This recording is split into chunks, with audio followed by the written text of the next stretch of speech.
Bonjour à toutes et tous, élèves en classe de première. Je m'appelle Thierry Grasset, j'habite le village de Monceau dans la commune de Ruy-Monceau. Je suis ingénieur en technologie numérique à la retraite et passionné d'histoire. J'ai créé il y a plus d'un an maintenant une initiative bénévole que j'ai appelée Histoire d'Histoire, à travers laquelle je donne des conférences, dont une conférence suivie d'un débat sur les causes dites profondes de la Première Guerre mondiale. J'ai fait dans ce cadre la connaissance de votre professeur d'histoire. Votre programme d'histoire de première traite en effet des buts de guerre des différents belligérants de la guerre de 14-18, la Grande Guerre. J'ai travaillé avec votre professeur d'histoire pour adapter ma conférence à votre programme, ainsi qu'à votre emploi du temps de lycéen. Et voici le résultat. Une intervention pédagogique sur le thème des causes profondes de la Première Guerre mondiale en 4 parties distinctes. Tout d'abord un prologue qui sert d'introduction sous la forme d'une vidéo que vous visionnez actuellement, suivi de 2 séances de 50 minutes dans votre lycée en présentiel, où j'utiliserai des diapositives très interactives. Et enfin un épilogue pour conclure et proposer des pistes de réflexion. Comme le prologue, l'épilogue est lui aussi au format vidéo. Allez, c'est parti. Avant de se poser la question des causes de la Première Guerre mondiale, je vous propose de faire une très rapide présentation de ce terrible conflit.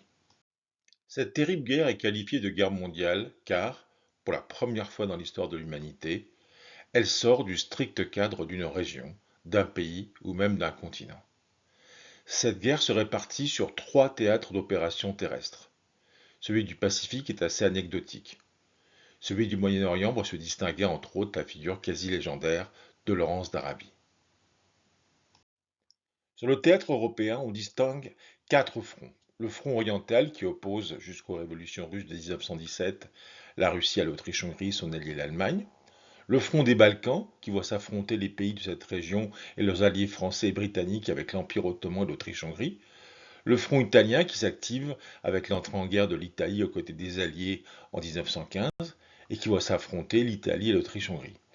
Et le front occidental, de loin le plus connu en France, car il se situe sur notre territoire, dans le nord de la France, entre les rivages de la Manche et les montagnes des Vosges. La Première Guerre mondiale, c'est aussi une guerre hautement technologique avec le recours à des nouvelles armes d'une puissance de destruction sans précédent. L'aviation, les chars, l'artillerie, les mitrailleuses et les gaz de combat. Ce front occidental est souvent réduit à un des aspects emblématiques de ce conflit. Une guerre de position où les Britanniques et les Français d'un côté et les Allemands de l'autre s'enterrent dans des tranchées et se font face de la fin 1914 à mars 1918. Ce face-à-face est interrompu par de violentes batailles qui se soldent par des hécatombes sans gain de terrain significatif.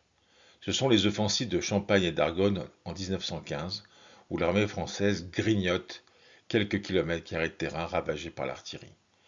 C'est la terrible bataille de Verdun qui va voir s'affronter de février à décembre 1916 les armées françaises et allemandes.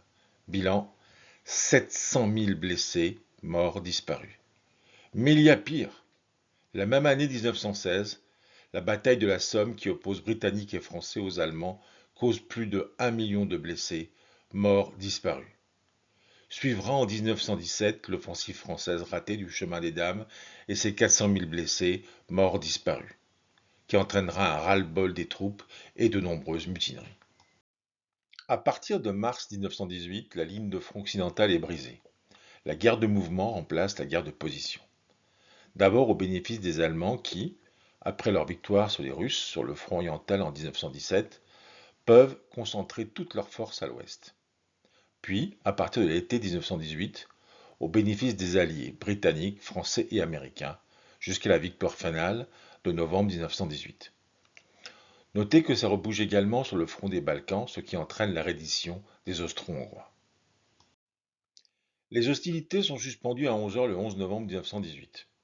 Notez que c'est un armistice, c'est-à-dire un acte politique qui suspend les combats, pas une capitulation. C'est une suspension provisoire des combats dans le but de négocier une fin des hostilités. D'une durée de 36 jours, il sera reconduit à plusieurs reprises avant de devenir définitif au printemps 1919. Le chiffre des pertes totales de la Première Guerre mondiale oscille entre 37 et 43 millions de morts, disparus, blessés, ce qui correspond en nombre à la population de la France à l'époque.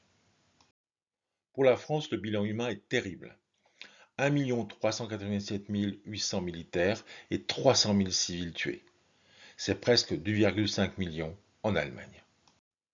En France, un quart de la population mâle active est morte, disparue ou blessée, dont 1 million d'invalides avec souvent de terribles blessures.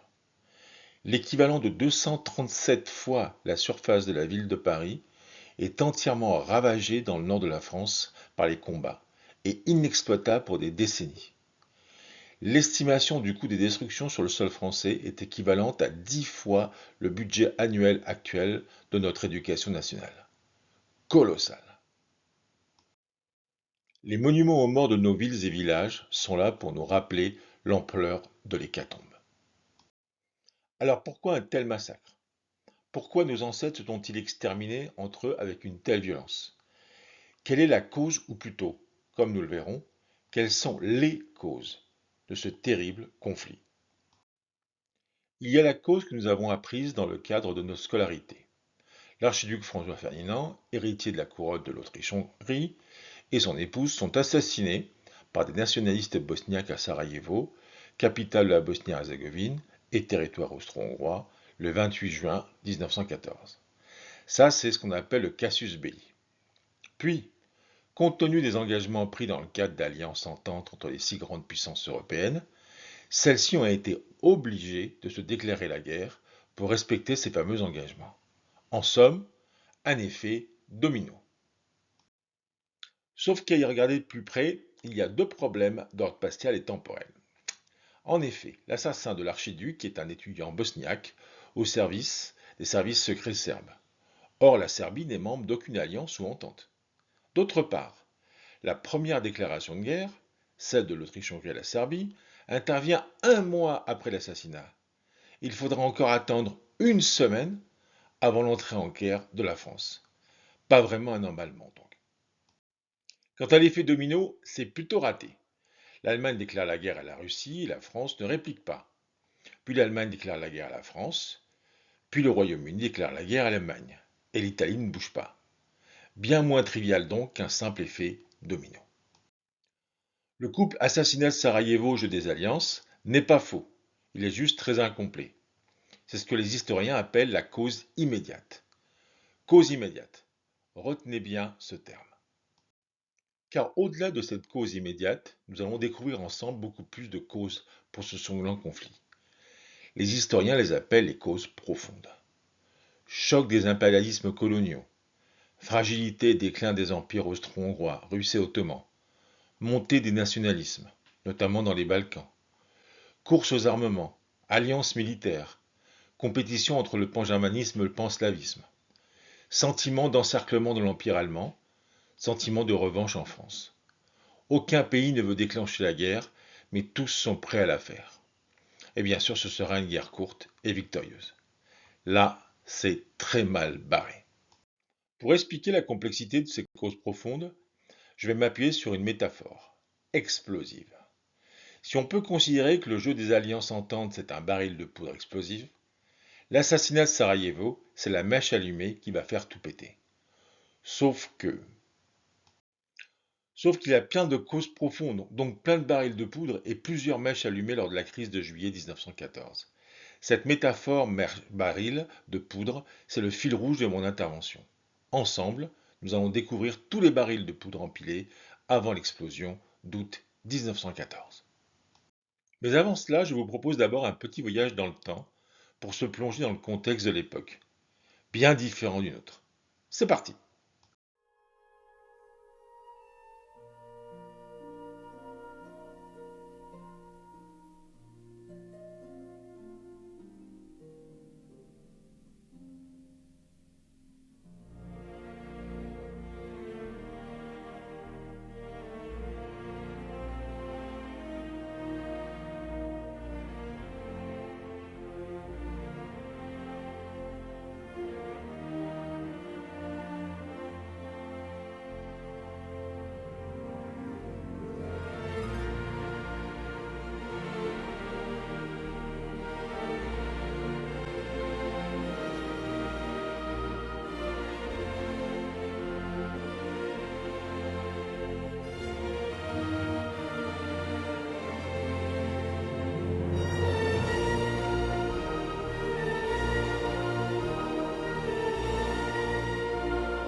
L'Europe de 1914 est bien différente de celle d'aujourd'hui. La France est la seule vraie république, avec un pouvoir parlementaire puissant. Il y a deux monarchies parlementaires, le Royaume-Uni et l'Italie, avec dans chacune un roi, chef de l'État, mais avec très peu de pouvoir. L'Allemagne, l'Autriche-Hongrie et la Russie sont des empires, avec des pouvoirs centralisés sur le Kaiser, l'empereur et le tsar. Un quatrième empire, l'Empire ottoman, est en déclin. On l'appelle l'homme malade de l'Europe. En 1914, le tsar Nicolas II de Russie, le roi George V du Royaume-Uni et le Kaiser Guillaume II d'Allemagne ont tous pour grand-mère la défunte reine Victoria. Nicolas II et George V sont cousins germains. Guillaume II et George V sont également cousins germains. Et Guillaume II et Nicolas II sont cousins au premier degré. En 1815, à l'issue des guerres napoléoniennes, le Congrès de Vienne instaure une période sans guerre à l'échelle européenne, que l'on appelle le Concert européen, ou Concert des nations. Période qui dure un siècle et s'achève avec la guerre de 14-18. Pendant ce siècle de paix relative, quelles que soient les crises, les nations européennes s'engagent à se réunir dans le cadre de conférences et à trouver une solution diplomatique. Ainsi, les guerres sont courtes, décisives et limitées. Guerre de Crimée, guerre d'indépendance de l'Italie, guerre Prusse-Danemark-Autriche, guerre France-Prusse et deux guerres balkaniques. L'Europe de 1914 a donc oublié les grands conflits du passé et leurs terribles ravages. Et ça, c'est un premier gros baril de poudre. Dans la période 1870-1914, un pays domine la géopolitique européenne. Et non, ce n'est pas la France, mais l'Empire allemand, le Deuxième Reich, qui va d'abord mener sous l'autorité du chancelier Bismarck une politique pragmatique, centrée sur le continent européen et cherchant le compromis, la réelle politique. Puis, avec le règne de Guillaume II, c'est une politique beaucoup plus agressive et expansionniste, orientée vers des conquêtes coloniales, la Weltpolitik. Je traiterai des périodes de réelle politique et Weltpolitik lors de la première séance de mon intervention dans votre lycée. À très bientôt et au plaisir de vous rencontrer en vrai.